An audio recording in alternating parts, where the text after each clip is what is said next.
Hey guys, I have a question for you. I need your help. Can you see the difference between these two renders?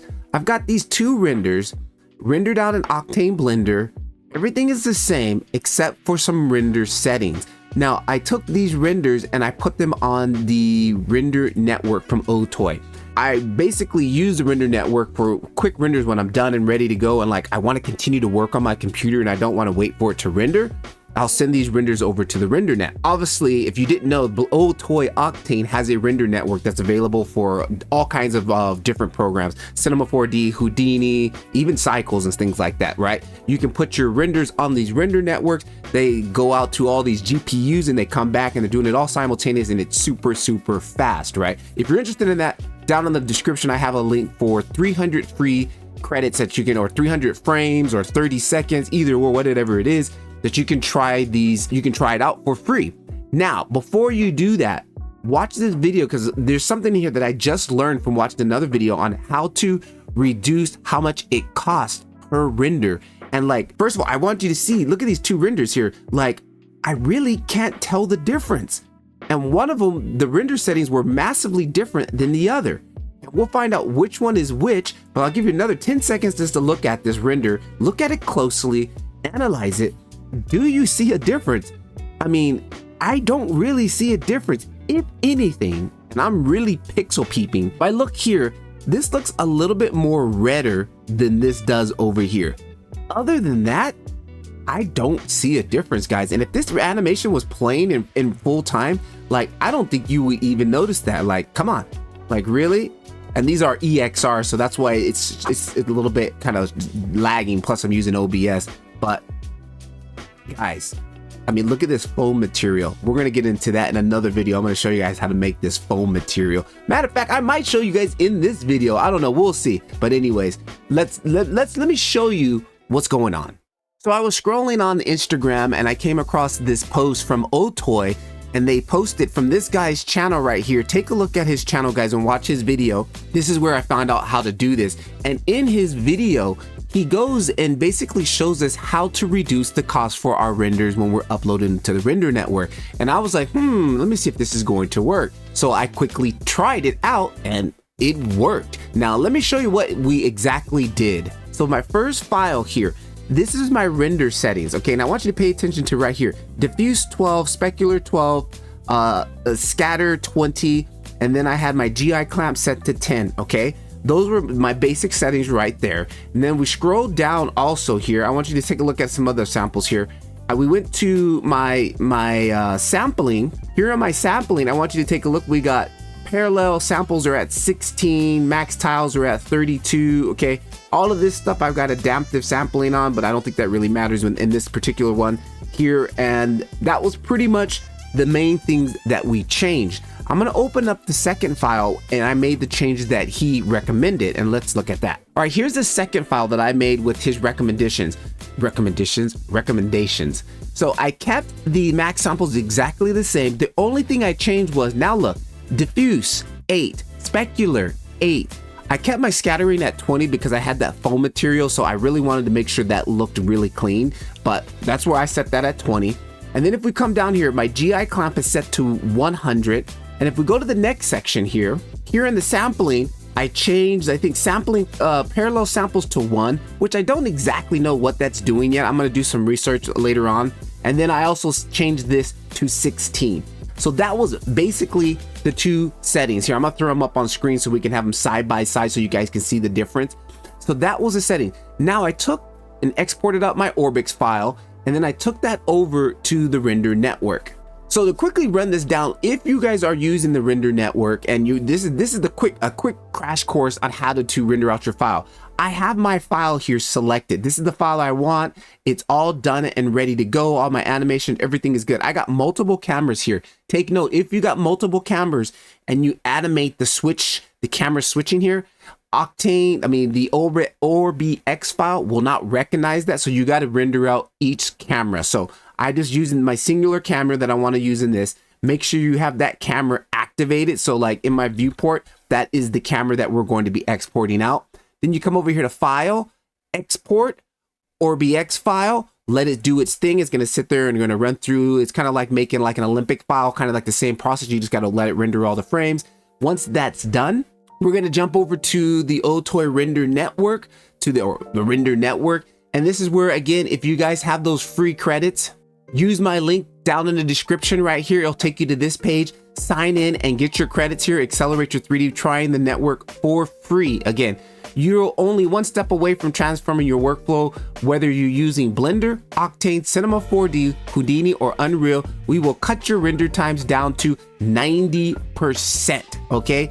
At a fraction of the cost of traditional setups. So with this link here, which is going to give, try for free, you get 30 euros or whatever that currency is in free credits, enough for 300 frames and 30 seconds of an animation, depending on your project. Drop your name in there, grab those out. So once you do that, you're gonna be on this page here. This is where we load in our file. So if we go over here to scenes is where we're gonna load in. You go ahead and click here, load in your Orbx file, let it upload to the system. Once it's uploaded, you're gonna go ahead and create a job, okay? So if I go ahead and create a job, it's going to bring me into this menu here. I keep all of this stuff the same, don't change anything here. And again, here's the number of samples. It copied it from my Blender file, right? 1500 samples. It even got all my resolution, right? 1080 by 1350. I want to render all frames. If I scroll down to advanced settings here, I want beauty pass and denoiser because I'm exporting a EXR file, which I had that all set up in my Blender file, right? So enable RTX. I have all this stuff here. I'm going to continue on to the next section. Now, this is where I select my output. Again, if you're serious about 3D, please do not export PNGs. Like, you should do what the pros do what the major studios do, EXR, right? So we're gonna do an EXR. In my case, I only need 16-bit. I don't need 32-bit. Compression, I'm gonna go to DWAA, which is actually, they can be smaller than PNGs and they hold multiple layers of data. That's all I need to say, right? Do that. My color space, I'm gonna be rocking linear sRGB. We see we have sRGB, ACES. I mean, come on guys, it's sweet, right? I want additional metadata. I want it to be a multi-layered EXR because I want my DPass, my denoise, and my regular image in there. Once I do that, I scroll over here, and then this is where I used to kind of use priority sometimes in some projects, and then but a lot of times I used economy, right? So this is where he says you go to economy, right? It doesn't really go to economy. It's a lot cheaper, right? First of all, and then depending on how much VRAM you're going to be using, I guess the way to check that would be if you come into your back to your file, and if you scroll over here and scroll down to show device preferences, right here it will show you. But let me turn the render on first. So I got the render activated. Now if I go to device preferences, now it's going to show me right here how much, okay, so memory size 15, well, that's actually my GPU, or yeah, I don't know what all that is. But basically down here is telling you total available device memory. So it says okay, 90 megabytes there, 49 megabytes there, 225 megabytes for geometry. And then it's not really giving me an exact number, but from looking at this, I don't think I'm over 3 gigs, right? So even if you don't know and just leaning towards doubt, maybe you just want to go here to 11 gigs just to make sure you're covered, right? But I know that I'm not over 3 gigs on this file. I definitely don't think I'm over 3 gigs. So I just chose 3 gigs for that. If you're unsure, just honestly, before his video, I just always left it on assigned to an available node and everything worked out fine, okay? So you could probably do that. I'll just do the 3 gigs for this case. And then from here, you go to continue estimated cost, and then you're going to put a 1 here. And again, you have to do, if you're new and you're coming in fresh, you may have to get a bench score. And I mean, you can easily do that by going here and downloading the benchmark tool from Octane. It'll benchmark your GPU, give you a score. And this is just literally to give you an estimate of the price. Like it says, it's going to be maybe around 3.6 render credits, okay? And then priority 7.2, we're on economy, right? So, and again, it's 1 minute per frame. I don't really know, but I just put 1. And then you go ahead and hit create job, okay? So from there, after you go to create job, you're gonna come into here and you'll start to see these little orange boxes start calculating up because they're starting to render out. Each one of these is a different GPU out in the world of some GPUs, right? So everyone is being rendered. Once they're finished, they will be yellow. So you'll need to apply. You need to go into your I can't do it on this file because I didn't do it. Oh, here we go. This one is, for example, I had one frame here that didn't look right. It was missing some materials. It was missing this logo here. That may happen. So always check your render before you accept all the frames. Like literally just come in here and just kind of breeze through, make sure everything looks right. Like I just always kind of breeze through, make sure everything looks right. And I did that, and this frame was missing. It was black here, which happens, you know, it happens a couple of times and not a big issue. What you could do is just go back and render this one frame. Or what I like to do a lot of times, I'll just go ahead and export it and just render that one frame on my computer. Like, okay, it's frame number 7. I'll just open up Blender, render frame number 7, and boom, I'm done, right? But now I need to tell them, okay, this is okay. So I go ahead and tap on that, and I'm gonna say accept.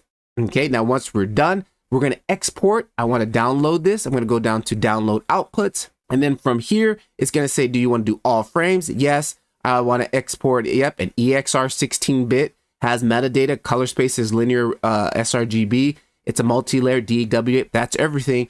Here's my passes, beauty and denoise, and then I'm going to go to select download configuration. Now here it is, I can download it straight in my browser, but Octane has this really cool thing called the Render Networker Downloader. I would also recommend downloading that, and it pops open this. So what I'll do from here is I'll click on this and set my destination of where I want this to go, this folder, and it's going to download this files to this folder. And then we come back over to the network, and then I just go here, copy link to clipboard, copy that, come back over here, make sure you're on this, and then I just press Control V, boom. Now it's going to start downloading these files from the website to here. It's a lot easier than using your browser, but if you don't want to do this, you could just download them to your browser. It takes a little bit longer. You can see like this is downloading them all simultaneously, which is really cool. And sometimes you may get a couple that, like that one right there, it's red. Something went wrong in the download. A lot. Whoa. Oh, I don't know. My internet is probably connected. Oh yeah, I'm connected Wi-Fi. I should probably, anyways. So what all you do is just re-click on these, re-download. Like normally I don't have this many, but I think I don't have my I'm probably on 4G on my Wi-Fi hotspot, so it's not getting the best download. So once these are all downloaded, all right, so while those are downloading, now let's see how much it costs. Was there a difference between the two settings that I showed you, my original settings and the settings that he recommended?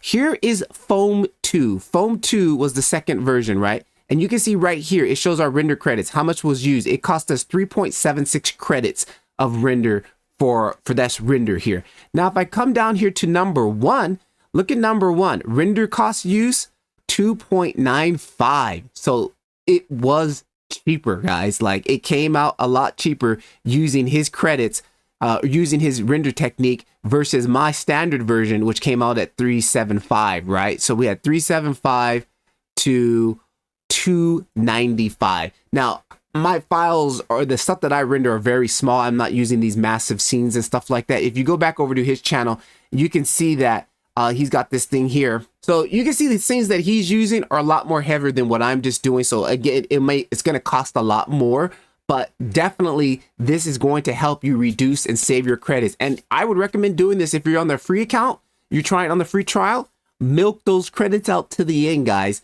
Right, and really use this and take advantage of this, because this might be something that's going to drastically improve your workflow.